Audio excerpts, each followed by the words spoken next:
Welcome back to the Chill Spot Podcast. As always, I'm Sam. Oh, and I'm Cal. Stretch, king of the stretch. I do stretch a lot. King of the stretch. You ever stretched when you were sleeping and then have one of your legs cramp up? Oh, Charlie horse. Yep. Woken up to one of those bad boys before. I thought Charlie horses were like top of your thigh. That's where they are. I get cramps right here. I get them in my calf too. I think the sensation is the name of the thing. It's not the location. Okay. It's not the location, it's the sensation. Sure. Either way, it's like the top 10 worst ways to wake up ever. Oh, totally. Like, no, it's a nightmare. To fucking wait and have to be like, oh, yeah. God. Okay, everybody, just bear with me. I'm gonna move my microphone for just a second. Ooh. It was in gamer mode. This is podcast mode. Hey, we are always in gamer mode, all right, Sam? Never pretend like you're not. Constantly. Thank you for bearing with me through that whole thing. God. Cameron. What? The new season of Big Mouth comes out. I know. And they just announced they're going to do a spin-off with the monsters. I actually think that's in the monster realm. I remember you specifically tweeting when you watched that episode in the second season. Yeah. That you were interested in this like hormone monster world. Definitely. This is what worked for you. I remember that tweet. I feel like they read that. Like Nick Kroll was like, I'm gonna fuck this dude's girlfriend. Yeah. And then like read my tweets and was like, that's not a bad idea. So where's my money, Nick? And then he slowly falls in love with you. He's like you love Nick, but Nick loves me and I love you. Yeah, so I love Nick, and then Nick falls in love with me, but through me finds out about you and falls in love with you instead and leaves me for you before he even gets to me. I was about to say, you can't leave. And then you leave me for him. You can't leave you if he's never been with you. Yeah. You've never been with Nick Kroll. His heart was with me, but then it wasn't. It was with you. But no, I actually think that's a fantastic idea. Nick Kroll leaving me for you? Yeah, yes, of course. I would love nothing more than to kiss Nick Kroll's weird little big mouth. Yeah, his weird little big mouth, exactly. Nick Kroll, if you're watching, you got a great mouth. Don't worry about it, baby. Don't say that. Don't worry about it, baby. Nick Kroll, I am right here. But no, I remember specifically that tweet being like something along the lines of like, yeah, like I think the hormone monster world is actually very interesting. Yeah. I like the way... I like how it's like an office politics place. Well, yeah, because like it's something I really like, because like Maury, the first hormone monster you meet in Big Mouth, Maury, is like played by Nick Kroll. Of course, he does like 40 voices. Yeah. Is like really crude and like very sexual and like aggressive. That's his whole shtick, is sexual right? To him, yes. But when you find out that he works for this company and that the way he behaves is actually like chartered by this company, like that's what they want their hormone monsters to do. In fact, he's a legend amongst hormone monsters. Exactly. He's one of the best hormone monsters ever. That is wild to me. Like when that all comes to fruition, I'm like, God, that's interesting. He's like the Michael Jordan of fucking my favorite part monsters, or like Kobe Bryant, or whatever. The I guess LeBron Michael Jordan James. isn't like the best legend, the horniest LeBron James in this day and age.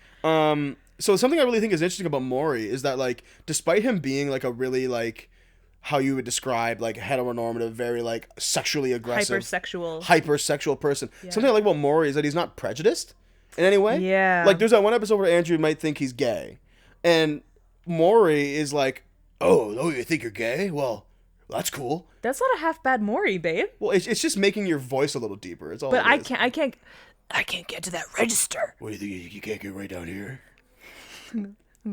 Did that just turn you on a little bit? I could see it in your face. I can't fucking believe that. I never want to record this podcast again.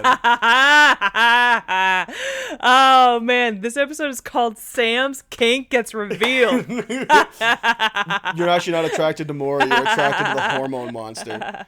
Or not attracted to Nick Kroll. You're attracted to Maury. The voice, yeah. I fucking love that guy. That's my favorite Big Mouth bit. When he like holds up the Nick Nolte headshot. Yeah. He's like, he's my brother. He's like, yeah, I fucking love that guy. Yeah, so check out this picture of my brother. I fucking love that guy. His delivery is perfect. Oh my God, I can't believe you can do that voice. Do you want me to talk like that for the rest of the podcast? No. Good, because I'm not going to. That's only for you and me. Wow. Sam, I'm gonna say this right now on the cast so everyone can hear. I will not do that during. Please. No, I'm not gonna beg you. That's gross. That's stupid. I was about to say like, oh man, she's really like rolling with this. Also, I don't have to beg for anything. Anyways. Let that hang. Yeah, I'm excited for Big Mouth season 3. I'm excited / worried though, because shows tend to like third season of any show is really a defining season. Is like, can this be a long running show? Right. Or are you gonna have to wrap this up at some point? And I worry that it's gonna have to get wrapped up at some point. Even though I would love to see these kids through high school. Well, we did love the second season. I remember you and I had a harder time getting into it than the first season, which is so weird because I've rewatched the second season like a million times by now, and to me, like I just love it. Yeah, like I really. It is a good season. Yeah. The one thing, okay, this might be a point of conversation. The one thing about Big Mouth that I can't fully get behind, or no, actually, that's not even the right way of putting it. It's like, how do I explain this? When it comes to nudity surrounding the children, even though it's animated, I'm still kind of like, it's gross. I don't like it. See, okay, I watched a really good clip of Jesse Slate. Yeah. No, Jesse Klein and Jenny Slate. That's how that goes. Yeah. Who Jesse Klein plays Jesse on Big Mouth, and then Jenny Slate plays Missy and like a handful of other characters actually. But they were like, because there's the episode in season 2 where Jesse and Missy go to the Korean spa with Missy's mom. Yeah. And we love our bodies. Yeah, and it shows off like the little girls' naked bodies. You can see like Jesse's little buds and like Missy's little buds and stuff like that. Little buds. Yeah. Little Hershey kisses. Little Hershey kisses. And they were in a press junket for it, the actresses, and someone was like, "Do you think that part, like, how do you sign off on like nudity with children, even though they're animated children and they're being played by adults, so you're not sexualizing any real life children in any way?" And Jenny Slate made a really good comment about how like it's normal to talk about pubescent bodies. Right. It's just that like crime and like pedophilia and stuff like that has made it so that we have to tiptoe around the topic now. Right. And, okay. You know, like it's unfortunate that things like pedophilia and molestation cases have made it so that we have to be sensitive about how we talk about naked children. Like whenever there's a child that's naked, you automatically assume that there's like someone is getting a thrill from it. Yeah. Like there's no way of speaking frankly about nude children bodies without applying some kind of sexual lens to it. Yeah, because they weren't sexualizing the girls in the song. In fact, they were trying to talk about body positivity and that there are many different kinds of bodies, and trying to have the like conversation that every adult has with their pubescent child, or any good parent has with their pubescent child, about how like your body is going through changes and your body will look different from other people's bodies, and that's okay and that's fine. And if you're going to talk about that, you would be amiss to not mention nudity in that, because like really truly, where is the shame? Where is the shame in nudity? Well, especially like it's so primal and quite frankly normal. It's just that perversion has made it this thing that we have to cover up and hide, and you know, like we've made it so that like if a child is naked, you have to be careful because somebody could ruin that. And that's really disappointing. Because that then like show like any attempt to talk about it in a normal way, like what Big Mouth was trying to do, we have to bring up the conversation of like, is this perverse? Right. Okay. But it's, you know what?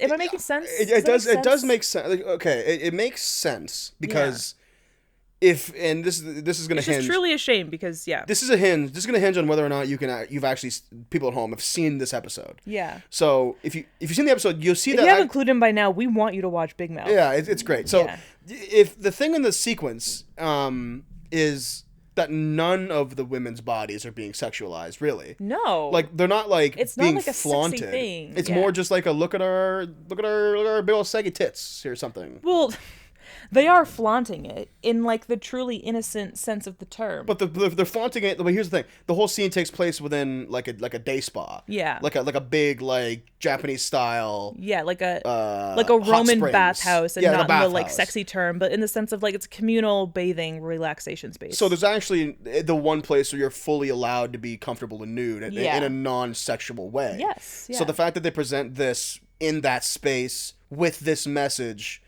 leads me to believe that I actually need to check my own insecurities. It's not really the show's issue.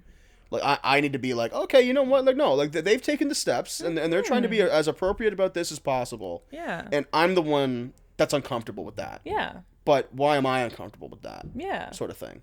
That's a very good observation, babe. Well, thank you. It's very adult. Well, I can try. I may not seem it, but yeah. I could try. Yeah, no, definitely. Like, if you think about it, like, we were running around in very little clothing for a really long time. Yeah. Unless it was the wintertime. In which case we wear lots of clothing. We wore lots of clothing, but that's appropriate for the climate.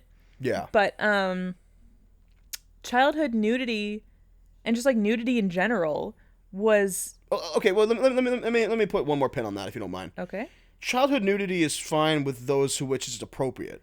Like exactly, your parents. Exactly. Or like your family. And that was illustrated in the scene. Yeah. You know, they were in a space where nudity was appropriate. I just want to say between you and I, like we're talking frankly about and it's child not like, nudity it's here. not like Missy's mom like dragged them to like an 18 plus only site. Like it was a spa where I'm pretty sure children are allowed to go to these spas. I have never heard of a Korean spa before this episode. Neither. Well, they're not really popular around here. I doubt. Well, I'm sure. You know what? I will bet you any money there's some in Toronto. We just don't know. Or there's probably you know what? There's probably a lot in Kitchener. No. You don't think so? Korean spas where you like get or naked and sit in saunas with other women? No. Well, I just figured. You mean like Waterloo has a like a pretty high Asian population. Yeah. And they have lots of things catered. Like there's lots of like Asian groceries, there's lots of Asian food places, there's lots of maybe there is. Who knows? Maybe. I certainly don't know about it. I don't know about there being lots. Oh, sure. Okay, but you're fine. Maybe I shouldn't have said lots. But there's probably one or two. Yeah. Is what I meant. Maybe. To me, if there was 2 Korean spas in Waterloo, that to me is lots. Because I don't even know where one is in Mississauga. Yeah, fair.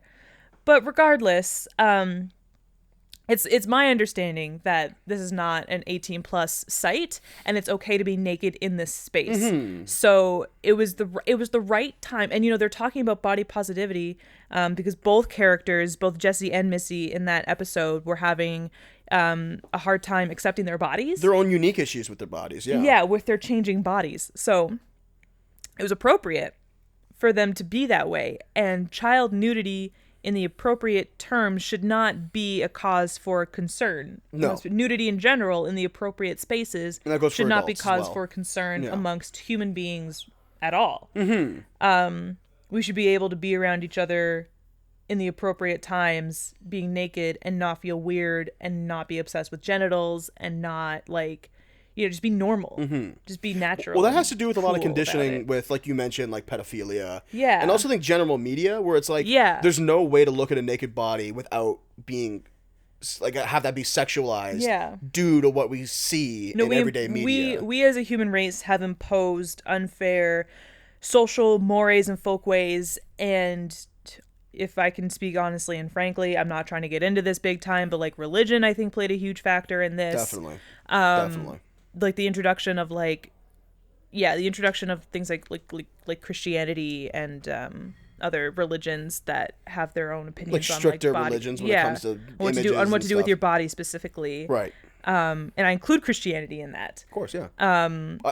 Have made it so that we're a lot more prudish. There's a lot of religions that do that, but Christianity is included in that group. Totally. Yeah. Have made it so that we're a lot more prudish when it comes to the naked form. Definitely. And well, it's like, okay, put it this way. Like, I wish that those chains that we've sort of like put on ourselves weren't around, because the naked form is really not a big deal. I do think that people are getting better. Yeah. As someone who went to theater school where people get naked for A's, shush. I'm really not shocked by the naked form anymore. No, of course not. Yeah. I was gonna say, like, think about it like this: like, you go to like La Senza, right? Like, I hear you think of like La Senza, like the lingerie / underwear store where everything is really pink and frilly and sexy. Yeah. And I think that like what the media is telling you is that you have stores like this that make you think, oh, under women's clothing, this is what it looks like. Mm. In reality, women are wearing like tan bras and like baggy underwear because it's practical. Because you're wearing underwear. Not all women. And not just women. You're right. People can wear lingerie. I was getting there. Where I was going to say not everyone wears. My point is that some people wear sexy underwear to make themselves feel good. Mm-hmm. Others don't. Yes. And I feel like there's a myth being perpetuated that all women wear. Oh yeah. I'll say yeah. I'm referring to women, so like all women wear wear sexy underwear, and that's just how it is. And this is just a side note. When I say women, I include trans women in that too, because I also feel like of course. I also feel like there's a and this is purely a side note. We'll get back to your main point about like society imposing it on women, but like, you know, there's a pressure for trans women to quote unquote pass. And like, if you're a woman, if you say you're a woman, then you should dress like a woman. So there's this pressure to like, and I'm sure trans women feel that too. So I include trans women and gender nonconforming individuals who may be identified on the outside as a woman by someone who's not as hip with gender identity. But yes, there is a pressure for women and femmes, I'll say. Sure. To people who wear sexy underwear. Yeah, to wear sexy underwear. Right. And that's simply not the case. Yeah. That was actually a huge thing for me. I remember in middle school, a lot of my female friends started wearing thongs because they were curious about it, and their parents felt like they were at the age where they could start doing that. So like they were given permission to do so. So a lot of girls just started wearing thongs simply because they could. Oh yeah, because they could. Yeah. And I felt awful because I never wanted to wear thongs. And I just realized I'm about to tell the internet exactly what kind of underwear I wear. But I never felt comfortable with the idea of thongs. I thought that it was simply just the highway to a wedgie. Interesting. It's like my underwear already bunches up and goes up at my crack anyways. Like, why would I want a thong? Like, that just... And they're like, oh, no, you get used to it. You get used to it. I'm like, but I don't want to get used to it. Right. Like underwear, my underwear is like something between me and my clothes. It's between my genitals and my clothes, and like it feels natural and comfortable. Why would I do anything to like fuck with that? Well, especially because thongs, in my opinion, don't make sense. Yeah, it's like it's like, okay, so as someone that these kind of underwear is marketed to, like there is men and male thongs. Yeah, but I'm referring to female ones at the moment to be absolutely clear. From what I understand, you wear a thong when you're wearing tight clothing, so your underwear lines don't show. So the lines don't show. Like, that's literally the practicality of a thong. Yes. So, to wear it every day doesn't seem to make sense to me. Yes. Like why would you? And some women and femmes swear that it's more comfortable, and that is up to you. That is your choice. It's your pejorative. But I remember when I was in middle school and all these girls, like, so many girls started wearing thongs. It was like... There's like, statistically speaking, one of you is not enjoying this thong right now. Like at least one of you. That's just probability. Did you ever get made fun of for wearing like normal underwear? I never got made fun of, but I always felt like maybe I was immature in a sense because I did not graduate to thongs. And I'm here to tell everybody right now, everybody, regardless of gender identity, if you were in a position right now where you feel like thongs are the norm and you should be wearing thongs, you should not have to wear thongs. Not if you don't want to. Don't feel pressured to wear thongs. You're not childish for keeping your hipsters, your bikini panties, your boy shorts, your granny panties, your briefs, whatever. Like, you are not immature for not graduating to thongs. Conversely, if you want to wear thongs, that's fine. It's a choice. Yeah. If you want to wear thongs, if you're curious about thongs and you really think you want a thong, go out and buy a thong. Yeah. Power to you. And you know what? Boys, you never felt a breeze like that before until you wear a thong. If you really... that's why I say, like, regardless of gender identity, if you feel like thongs are something that you want to try, by all means try thongs, but it's not a grown-up thing to do to wear thongs. No. It's not it's not all grown-ups do not wear thongs. Right. Like, you can just wear whatever kind of underwear you want. Like, it's really okay. And there are cute, if you're worried about, like, if you are getting older and things like La Senza are starting to appeal to you, there are cute panties that have patterns on them and are cutesy and stuff like that aren't thongs. I used to think, because my mom is a huge fan of the $7 to $8 package of 8 underwear from Walmart. And that's how I buy my underwear. And I used to think, like, okay, so there are like thongs, and then there's like little like kitty shitty underwear from Walmart that mom makes you buy. No. There's quite a plethora, actually. Pretty much anywhere that sells underwear sells cute underwear. Right. La Senza has cute underwear in bikinis, in like Senza hipster styles and boy shorts. Yeah. Like swimsuits? So bikini is a cut of underwear. Oh, okay. They also do sell swimwear, I believe. But like bikini is like a specific cut of underwear, which is like, it's cut like a bikini bottom. Okay, sure. But there's also hipsters, which like hug your hips a little bit farther, but they don't go up your butt. I can think about it, yeah. And then there's like briefs, which are like granny panties, commonly referred to as granny panties. Well, briefs. I mean, okay, okay. I find that to be unfair because men wear briefs. Men and males wear briefs. So women's briefs do not look like men's briefs. Oh, okay. Yeah, they're not shaped like that. That's close. Men's briefs in women's underwear, if there's a translation to it, are probably more like boy shorts. Sure. Which is why they're called boy shorts. Oh, well, okay. Yeah. Yeah, boy shorts look more like briefs. They look more like a cut and shortened version of briefs. Right. And then women's briefs are what's commonly referred to as granny panties, right? Quote unquote. You know what? There should be like when you're 18 years old, like male or female, whatever you identify as, like you should have to start wearing thongs. Like that should just be like for everybody. Like that's the only way it's fair, right? Like I want to be doing laundry one day. I'm like, Dad, yeah, your fucking thongs are in here. See, no, it doesn't have to be fair because it's always a choice. Yeah. Regardless of your gender identity, you do not have to wear thongs if you don't want to. But like, yeah, I for any young girls out there who feel like, oh, do I have to start wearing thongs now? You don't have to wear thongs to grow up. Mm-hmm. You can if you want to, but it literally does not matter. Yeah. It's up to you. It's fine. Well, we've been talking about thongs for 21 minutes, so. Yeah, no, I really wanted to put that out there though, because I remember feeling really bad, but I just couldn't make myself, and I also didn't want to ask my mom to buy me thongs. Because, like, I didn't know how to say, like, it's not a sex thing. All the girls are doing it. I gotta wonder how your mom would reply to that, actually. I think she would be cool about it. You think so? I think she might be cool about it. She might make some, like, she might make a comment that's very usual of my mom, which is like, why would you want an underwear that goes up your butt? Why would you want that? Why would you want to pay for that? Your underwear bunches up on your own. The boys won't like shitty, crusty underwear. Yeah. Like, what? But I think if I asked enough, she would do it. Yeah. Yeah, I definitely didn't give my parents enough credit. I think my parents were a lot more less restrictive and less strict than I thought. You think so? Yes. I don't know why I assumed my parents were super strict people. See, it's funny because I feel the same way. Like, whereas, like, when I was younger, I never thought my parents were strict because I just thought they would say no to everything, so I didn't even bother asking. Your parents said no to everything. I figured they would say no to everything, so I didn't even bother asking. When in reality, if you see, it's funny you say that because I have the opposite experience where it's like, oh, I think they might say no, and then I ask and they would say yes. Yeah. And I'm like, oh, okay. Yeah. And like, but then I feel like that's it's normal, instilled though. within me that like I should just ask. I feel like every teenager tested those boundaries, and I just never did. Mm-hmm. I never did. So that's also partly why. That's also partly why I don't blame my parents for some of the like things that I don't know that I should know by now, is because I never asked. Right.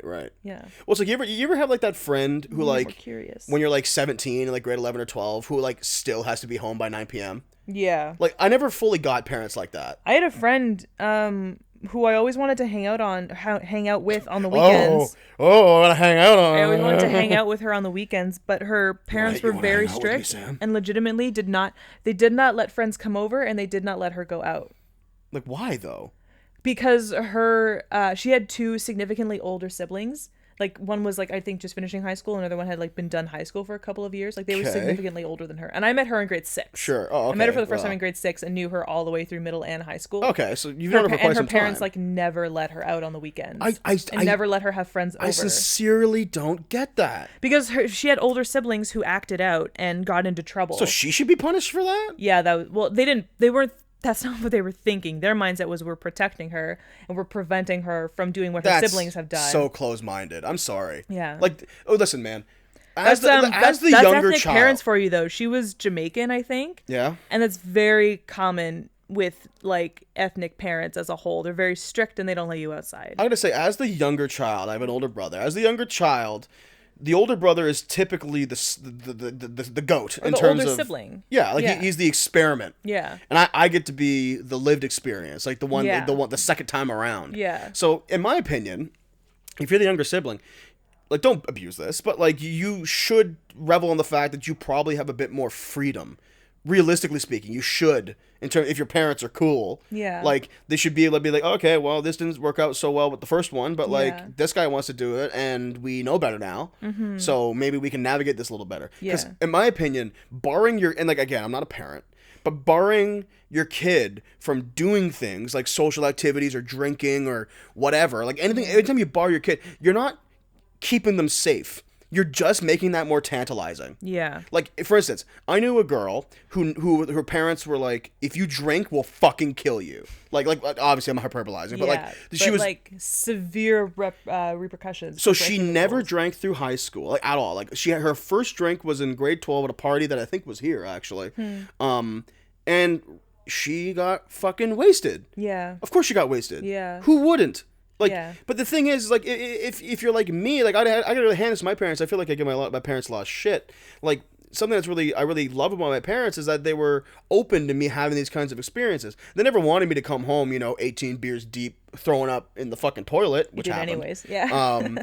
But they always appreciated the idea that, like, if we give Cameron like 6 beers, he'll drink those beers, he'll get drunk, but he'll be fine. He won't be hungover. Yeah. Versus like, if I ever catch you with alcohol, I will literally turn you inside out. It's like, those are the kids who come home hammered at 2 a.m. sneaking in through their windows because they can't talk to their parents. Yeah. And you wonder why your kid, and you and your kid have no relationship. Yeah. It's like, well, I don't know. Maybe I'm not, maybe I'll be different when I'm a parent, if I'm a parent. But that's how I feel about that. Yeah. Yeah. Yeah. Anything to add there, Sam? Yeah. No, I completely agree. I had like a weird little complex. Okay. When I was a kid. About what? I feel like my parents instilled the fear of God into me so well when I was young that I self-imposed strictness upon myself. Interesting. So they didn't have to do it because I was already doing it to myself. Well, you're like, if I could say to you, like, this isn't, okay, now let me finish what I'm about to say before you interrupt me. All right. So I think that you are a rather cautious and fearful person. Yes. But that doesn't mean you're cowardly. It just means that you understand. I'm not a risk taker. Yeah. Yeah. You're not a risk taker. That's basically, that's sort of what I'm getting at. Yeah. Like, and I feel like that was, like, you can continue your point now. Like, I feel like this is where this comes from. Yeah. There's no, like, one specific incident, but it's more like just a collection of things. Because kids are always listening to you. Right. And I think even when you think they're not. My parents were a little bit reckless with what they said when they knew and didn't think I was listening. Interesting. So I heard things. I can't recite verbatim what they were, but like I heard things that like from my parents just talking around me that gave me the impression that people who do certain actions like get drunk, not have sex. My mom was pretty sex positive, but like we had a family friend get pregnant. A family friend's kid got pregnant when she was really young. She was about 18 or 19. And yeah.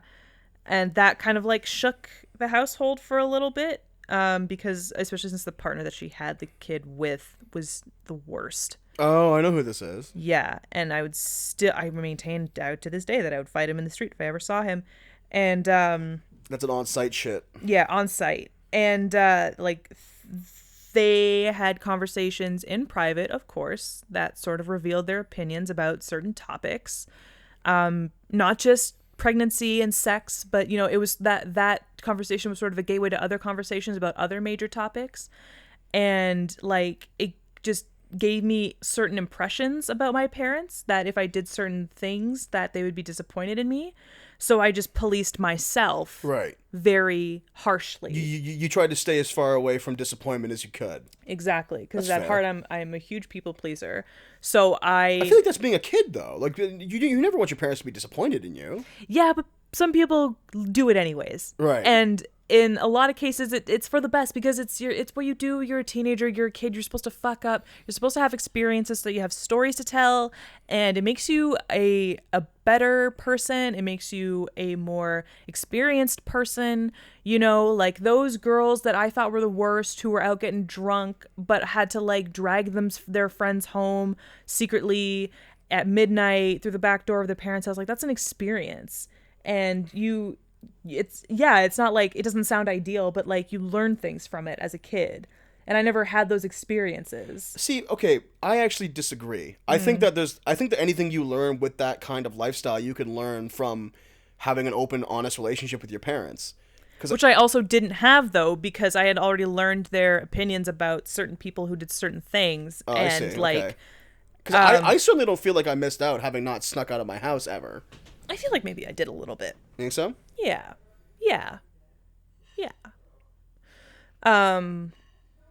But then again, I also think about like who I wanted to sneak out with, and it probably would have just put me in uncomfortable positions anyways. Right. Like, you don't think that there's like a it's not like I would have it's not like I would have had fun. My friends were really obsessed with being grown, and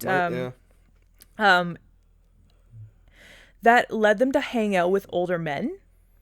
Oh, okay. Often? Like how old? Like we're talking like men, or are we talking like boys, teenagers? No, I'm talking about like adult men. Ew. What? I remember seeing pictures of my friends from a party in high school where there was a legit, like, a middle-aged man who crashed their party. Okay. And, like, hung out with them and shit. Who's the dude? Yeah. Okay. What are you doing hanging out with high schoolers? Listen to me, everybody at home. What are you doing? If you are over the age of 16 and you're hanging out with 13 and 14-year-olds, you have a fucking problem. Yeah. Like, it doesn't matter who was in their apartment at home and was like, Martha, who's 14, just texted me to come to Mississauga to go to this house party. Better get my boots on. It's like, who the fuck are you, dude? That's gross. Gross. Yeah. So that's also a reason why I didn't do certain things, because like genuinely I was like, if I go do this, like I'm gonna be in danger, like legitimate danger. Right. But at the same time I could have been a bit more reckless, I think. Maybe. Possibly. Okay. There's no point in you know, dwelling on the past too much, I guess. But like, I do wish that I had just allowed myself to disappoint my parents a little bit more. in the vein of putting yourself in danger, have you ever had like a near-death experience? I wouldn't call it near death, but I've been in some dangerous situations. I think I've had what I would describe as a near-death experience. What's that? I almost drowned one time. It was in Wasaga, the beach. Okay. Where is this why you don't go into like bodies of water where you can't see the bottom? No, that's just a general cleanliness / fear thing that I just don't like. Okay. But I could definitely see the bottom of this lake. What happened was that, if you can imagine, my friends and family were on this raft, this like big duck raft that can hold like 4 people. Right. We're also kids, so like 4 kids. I was in the water. There was a wave that took them over me, so I went under the water, and they went over me. But like, if you can imagine, the wave took them the same path I did. Okay, so I came up. I came up and hit my head on the raft, and was like, "Whoops!" So I like went down and like went a little further, but the wave kept it above me. So, but the second time I went to go up, I was so sure that they weren't there that I opened my mouth to like breathe, because I needed to breathe. Right. So I took like a mouthful of water, and then like my senses kicked in and was like, I realized immediately what was happening. Yeah. The wave was pushing the raft over me. So all I needed to do was stay still. Yeah. So I like went down and like dug my feet into the sand and my hands into the sand. Yeah. Waited like a couple seconds, as much as I could take. Yeah. And then came up to breathe and was like, and like spit up a bunch of water. Yeah.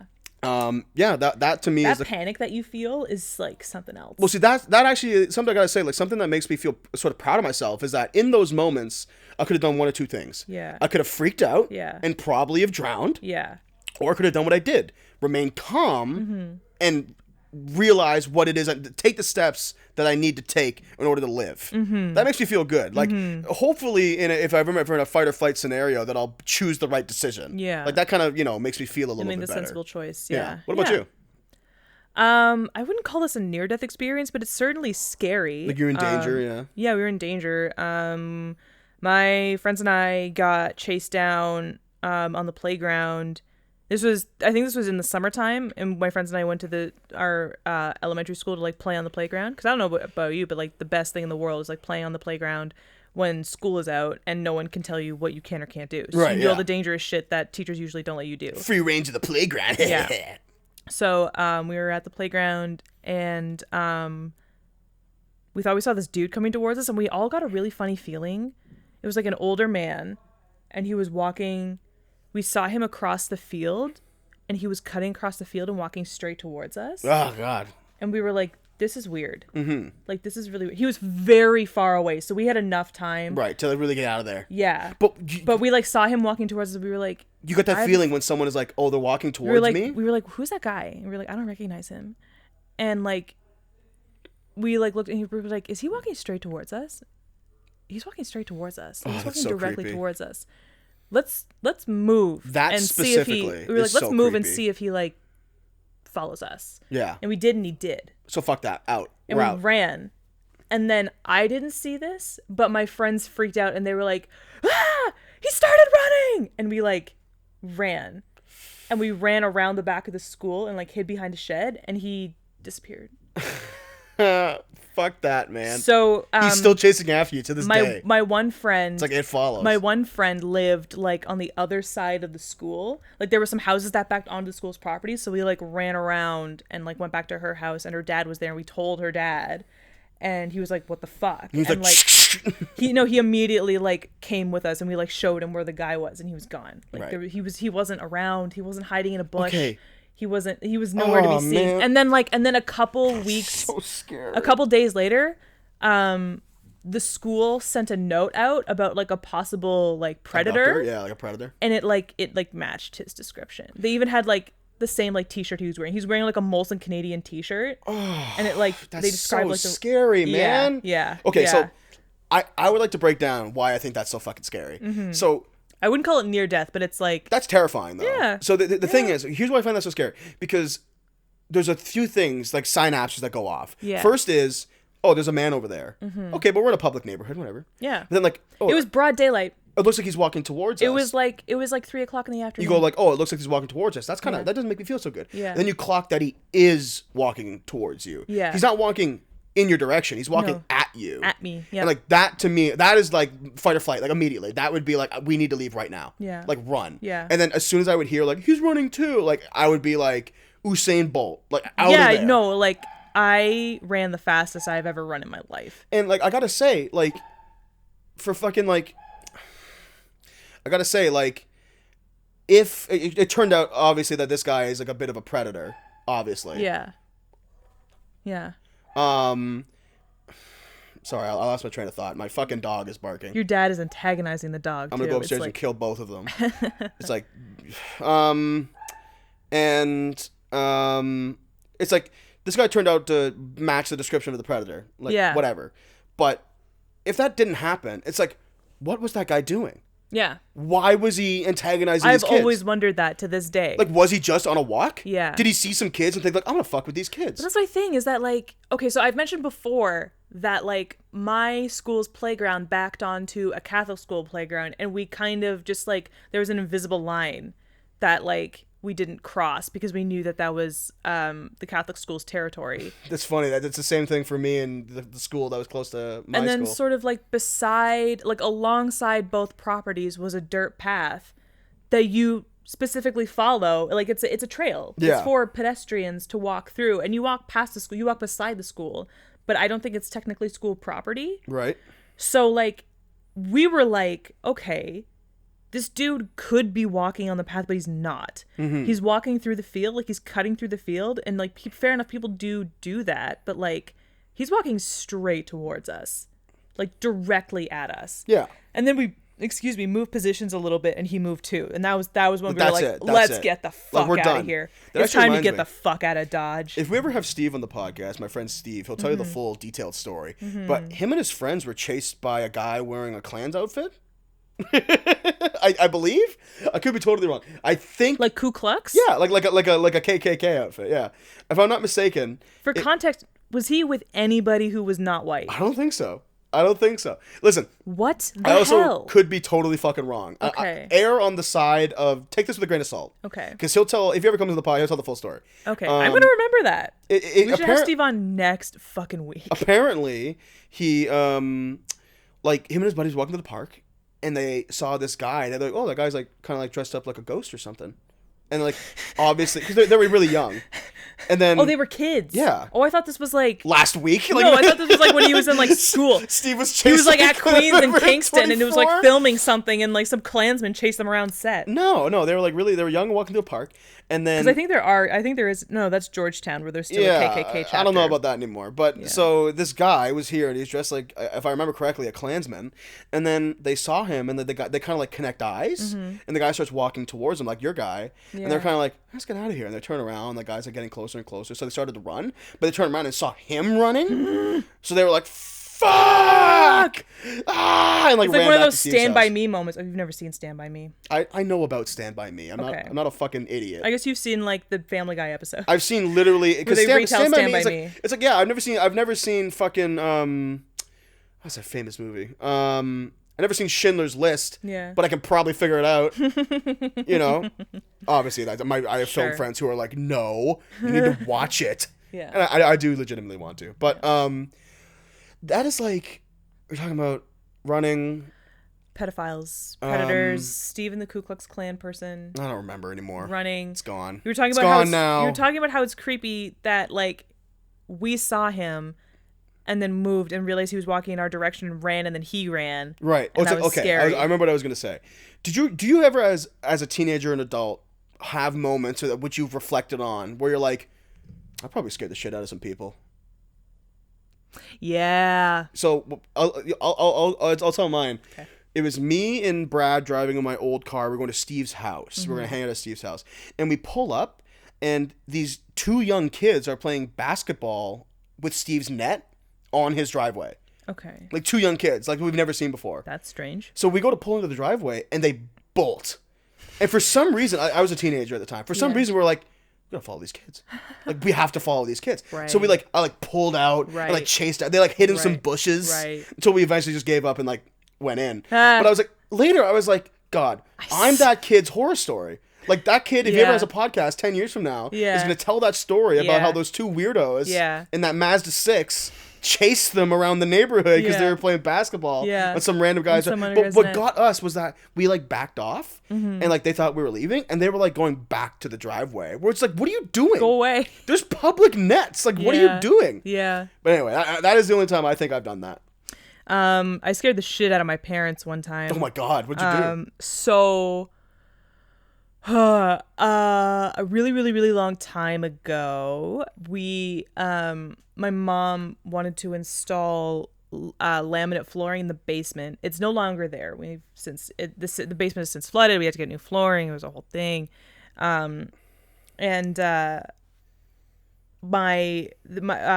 friend PJ's dad came over to help my mom install the laminate. But in order to install the laminate flooring, they had to put they had to take all the furniture out of the basement and put it in another room. So they put it in the laundry room, which is a smallish room. We have a pretty spacious laundry room because it's also like where there's a cellar and we keep the deep freezer in there and the washer and the dryer. So it's a pretty spacious room, but like it was filled to the brim with like couches and love seats and chairs and dressers and desks and stuff like that. Yeah, storage. So I decided one day that I was going to be a fuckhead and like hide in amongst the furniture. So I crawled in and I got all like cozy. I don't really mind tight spaces, so I was like, this is really cool. I'm just gonna stay here. It's like shit that you did before social media. I can't be on Twitter, so I'm gonna sit between these two cabinets. This is how you entertain yourself on like a Saturday and you're not hanging out with any of your friends. You're just like, I'm gonna fucking hide in the furniture.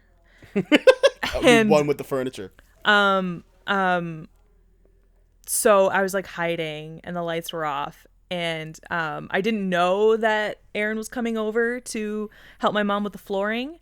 But then like the lights turned on and my mom came downstairs and I was like, I'm going to wait for the perfect moment. I'm going to scare the shit out of them. Just the absolute shit out of them. But it was just my mom and Aaron in the basement and they didn't know I was there. So they were talking like adults. So they were talking about stuff that they don't normally talk about when the kids are around. Oh no! So I was like, I'm just gonna stay here, and you're a little rat. You're a little rat thing. Yeah, I was like, I'm just gonna stay here and like see what I can hear and like get the goss. Like this is cool. Oh my God. Didn't get anything too juicy, but like I heard like in full force how much my mom hated that I was on Habbo Hotel. She was like, I hate that Habbo Hotel. I hate it. I can't make her stop playing it. I hate it so much.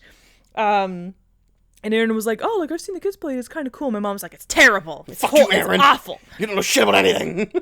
But, like, yeah, it was just cool. It was just cool. Like, I've mentioned before on the podcast that I was obsessed with being a grown-up when I was a kid, and to listen to two adults speak completely uncensored between adults and just listen to an adult like, conversation. You in some it was way. like the original podcast. Like, okay. I didn't know it was into podcasts, but, like, it was the original podcast. This is your podcast awakening? Yeah.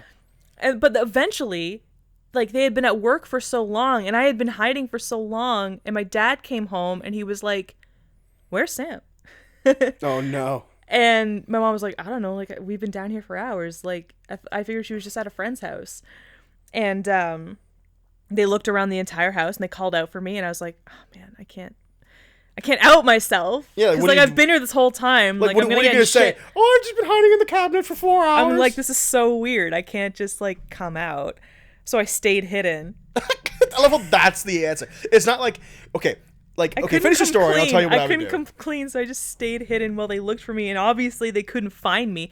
Never once thought to check the laundry room. Never. Didn't even come to the threshold of the door. Were they, like, yelling your name? Were they like, Sam? Yeah. They were like, Sam? Samantha? Sam? Did, like, nothing. How old were you? Elementary school. Like 16? Age. I was not, yeah. No, I was not like 12 or 13 and pulling this shit. I was like 10. 8 or 9 or 10 maybe. Yeah, probably like 10. And they were like calling me, and they called, I remember them calling my friends' houses. Like, they called the two main friends that I hang out with to see if I was there, and they were like, no, like, Shirley says she's not at her house. Wow. Like Paul, we called Paula. Like, you Paula scared the shit out of your parents. They were like, "Where's this is?" They were like, "This is bad." You got prisoner, dude. You got fucking. They were like, "This is bad. Where's Sam?" But we don't know where she is. This is really. I don't know what to do next. And they just when they were like really starting to panic, I was like, "I'm right here." I like came out of the room and I was like, "Sorry, I'm right here." They were like, "Did you hear us? Like."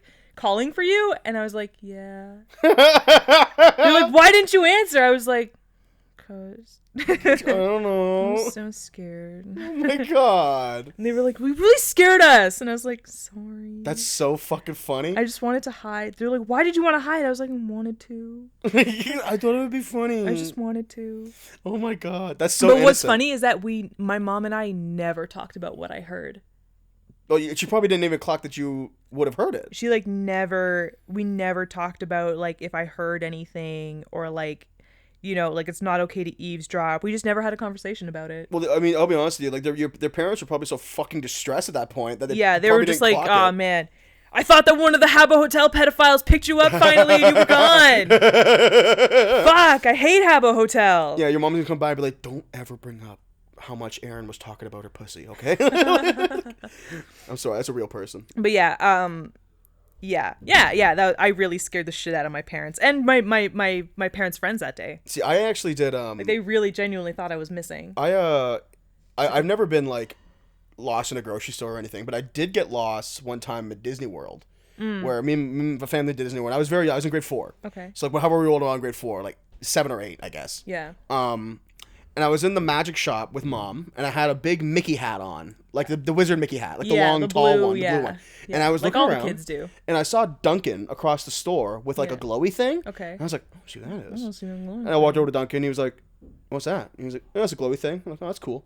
He's like, there's more over there. I'm like, oh, neat. So I walked over there, and I'm looking at glowy things.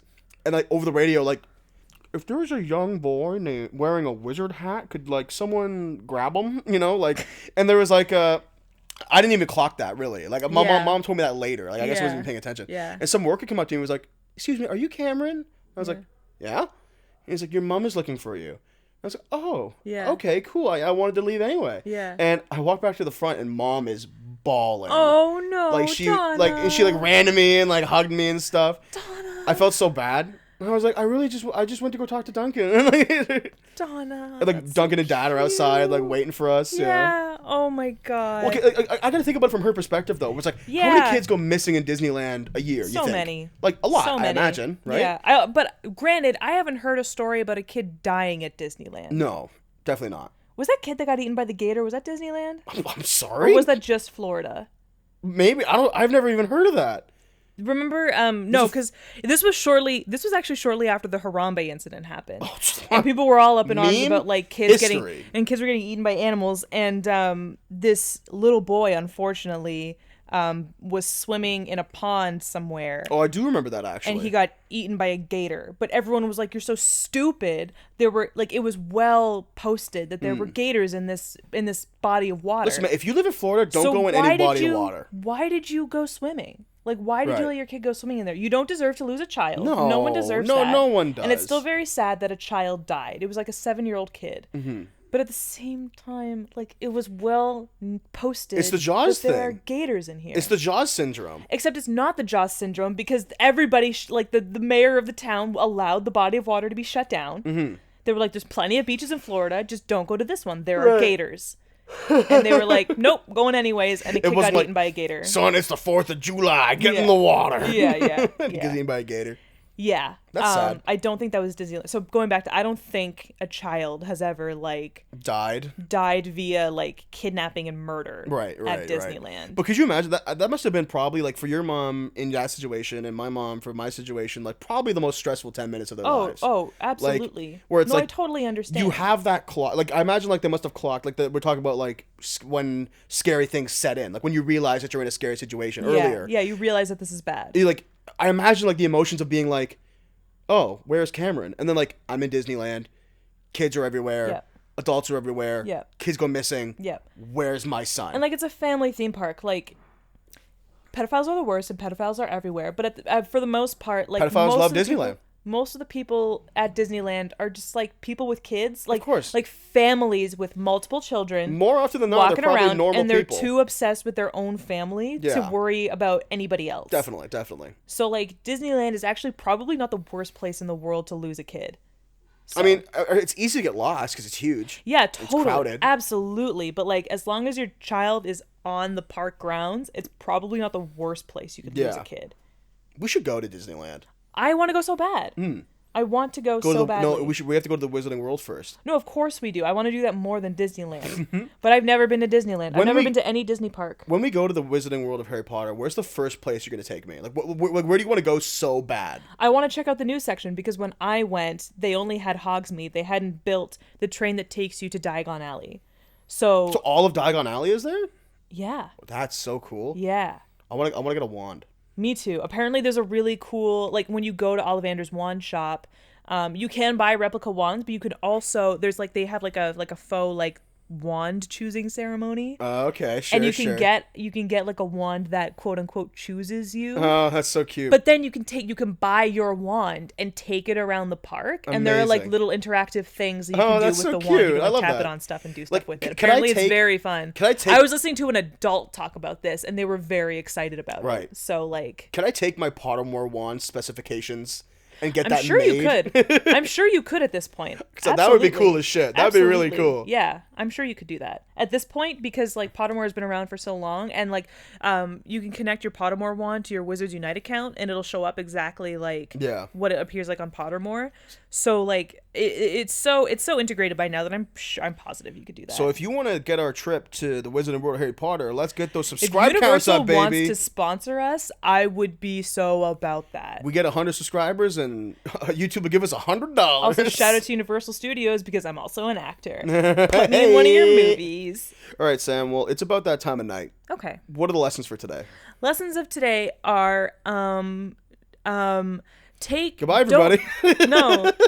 I'm kidding. Don't be afraid to take more risks as a teenager. If you're a teenager and you're listening to this right now, like calculated risks. Yeah. Don't sneak out of the house. Don't be an idiot. Don't sneak out of the house. Don't drink underage. Yeah, we can't actually endorse that. Now that I'm thinking about it. But this is a time in your life where I know it seems like you don't have a lot of time because people impose the whole college thing on you really quickly. But these 4 years of your life when you're in high school are a really good time to travel, actually. To try new things. Mm-hmm. Take advantage of that time. Yeah. And if you're an adult, you still have that time. Yeah, but it's not like, once you graduate university, it's like, well, yeah, fun's over. If I could go back in time and tell my adolescent self anything, I would tell myself to try more new things and take more risks, calculated, safe risks. And I would like to pass that on to any teenagers who are listening right now. Lesson number 2 is if you're a creepy, weird guy, don't walk directly at children. It freaks them out. Yeah. And it makes perfect sense to freak them out. So maybe just stay away from playgrounds as a whole. Generally, yeah. If you're a grown person, just like stay away. If you're just by yourself and you're an adult, just stay away from playgrounds. And lesson 3, Nick Kroll, stay away from my girlfriend. Or